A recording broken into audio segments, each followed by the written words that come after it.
A hagyományos jó minőségű barna kenyér önmagában is nagyon finom, hát ha még egy kis finom szőlőmag olajjal, illetve szőlőmag liszttel is egy kicsit feldúsítják, hogy hogyan folyik ez az eljárás és milyen kedvező élettani hatásai vannak. Arról fogok beszélgetni vendégeimmel, Sárkány Péterrel, a borászati szakosztály elnökével, nemzetközi borbíróval. Köszöntöm Önt, és Salamon Tibor pékmesterrel, üdvözlöm Önt is. Először Öntől kérdezném, elnök úr, hogy hogyan jött az ötlet, hogy ezt az egészen finomra őrölt szőlőmag lisztet kenyérbe tegyék? És illetve milyen élettani hatásai vannak ennek? Tulajdonképpen adódott a szőlőmag olaj, hidegen sajtolt szőlőmag olaj készítésből.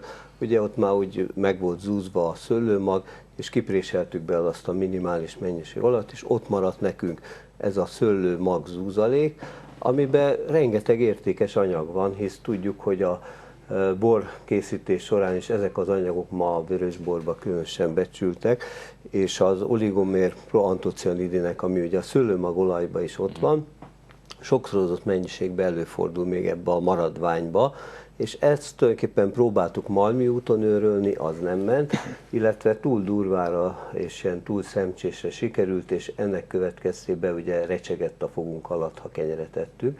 Most ez a szuperőrlés, vagyis mikroőrlemény, ez azt jelenti, hogy 20 mikron alá tudjuk vinni átlagba a szemcseméretet, és itt, ahogy a példa is ugye mutatja, egészen jól keveredik a liszttel.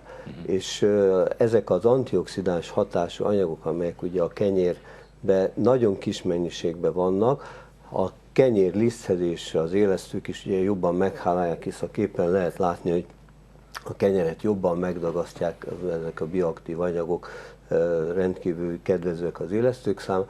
Azt mutatja, hogy nagyon jól egyesíthető ez a kettő, és gyakorlatilag a mindennapi kenyerünkbe egy olyan adalékanyag, ami mondhatnánk úgy, hogy egy funkcionális élelmiszer is egyben, mert megrághatnánk a magot, meg lenyelhetnénk, de hát az ki is ürül úgy, ahogy van a szervezetből. Tehát ilyen értelemben sokkal gazdaságosabbnak tűnik, hogyha mi ezt így adagoljuk, és csak nagyon kis mennyiségben, tehát itt 3-4%-os mennyiségről van szó.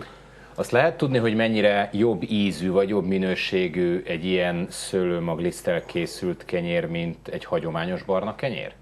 Amennyit még pluszban hozzátesz a kenyérnek az élvezeti értékéhez, enyhén mazsolára emlékeztető íze van, és azért is választottuk a rozskenyérben való felhasználását, hogy a rozs jobban lesavanyított termék, rozskenyerek jobban le vannak savanyítva, és amellett jobban érvényesül a szőlőmaglisztnek ez a sajátos enyhén mazsolára emlékeztető ízvilága és illatvilága.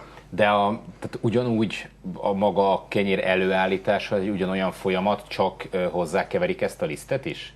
Igen, mi a keverőüzemünkben egy előkeveréket készítünk, annak érdekében, hogy még egyéb rostanyagokat, töreteket használjunk fel a termékbe, tehát azzal is még kiegészítjük a szőlőmaglisztnek az előnyös tulajdonságait, tehát még a bélrendszerre is egy úgynevezett tisztító hatással vannak a benne lévő rokstok töretek. Erre azért volt szükség, mert hát sajnos a magyar lakosság eléggé töret, rostmentesen érkezik. Ez a fehér kenyér, úgy érti? Nem csak a fehér kenyér, ez a gyors éttermi étkezések, semmiféle rostanyagot nem veszünk a szervezetünkbe, csak mindenféle pasztillákkal, folyadékokkal, táplálékkiegészítőkkel, és amikor mi Péterrel összejöttünk, az volt a cél, hogy egy lépéssel előrébb legyünk. Tehát ne csak táplálékkiegészítő, hanem maga a táplálék legyen az egészséges. Azt lehet tudni, hogy ez tehát megdrágítja a kenyeret, hiszen ez mindenki számára azért egy központi kérdés, hogy drágább lesz-e tőle a pékáru. Igen, mindenféleképpen, tehát maga a szőlőmagból, hogy 20 mikronos szemcsenagyságú lisztet őröljünk, az egy nagyon energiaigényes folyamat. Tehát és speciális eljárás kell hozzá? Igen, erre egy szuperőrlő berendezést hozott létre egy kollega. A kenyérnek, a kenyérliszteknek általában az eredeti fenolos vegyület tartalma nagyon kevés, ezzel a 3-4%-kal több ezerszeresére növeljük ezt a hatóanyagot, és tulajdonképpen ez a lényeg az egésznek, hogy mi ezzel egy olyan adalékot juttatunk be a szervezetbe, ami antioxidánsként hat akár egy oxidatív stresszre, vagy a szervezetbe felszabaduló szabadgyökökre, és ezeket megköti, és hát mivel minden nap fogyasztunk kenyeret, én azt hiszem, hogy nem lenne rossz, hogyha nem tabletták formájába. De mondjuk az illata az abszolút mint egy hagyományos barna zsömlé. Csak az íze hasonlít a mazsoláéra? Egy enyhén ilyen mazsolás utóíze van. Tehát először a savanykás ízt lehet érezni, mint egy klasszikus rostterméknél, és utána egy hátsó íz jön ki, egy ilyen enyhén mazsolás. Nagyon oda kell figyelni a kóstolásra ezek szerint, de nem mindegy, hogy mivel fogyasztjuk.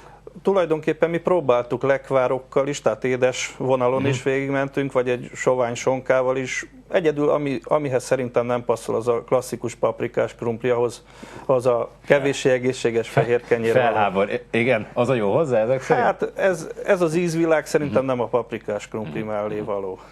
Azt lehet tudni, hogy van-e még, vagy milyen felhasználási területei lehetnek a szőlőmagnak, illetve az ebből nyert termékeknek?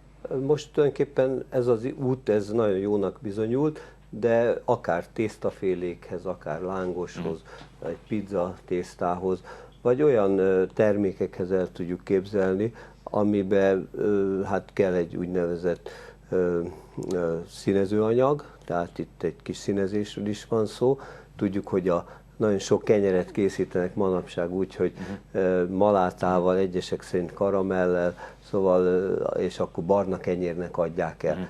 Ebben az esetben erre nincs szükség, itt maga... Otthon lehet próbálkozni egy ilyen, tehát mondjuk lehet venni szőlőmaglisztet és sütni nagyon szeretnénk forgalomba hozni egy olyan keveréklisztet, nagyon sokféle kenyérsütőgépet lehet kapni, és az lakosságnak ugye az lenne az egyszerűbb, hogyha venne egy kiló keveréklisztet. Nem az lenne az egyszerűbb. Igen, ezt én most csak így... Nem feltétlen. Tehát tulajdonképpen a célunk az, hogy ipari kiszerelésben 25 kilós papírzsákban hozzájuthassanak egy 50%-os premixhez az ipari felhasználók, és ugyanezt a premixet megkaphassa akár egy otthoni kenyérsütőgépben próbálkozó háziasszony, házi úr is, így van. Tehát gyakorlatilag bárkinek hozzáférhetővé szeretnénk tenni.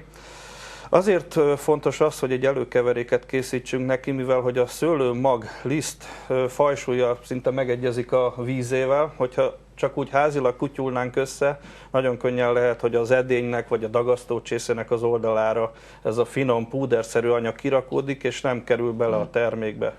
Uraim, nagyon szépen köszönöm, hogy elhozták a terméket is, és remélem, hogy akkor megvalósul majd ez a terv, amit dédelgetnek magukban. Örülök, hogy itt voltak velem a stúdióban. Köszönjük szépen.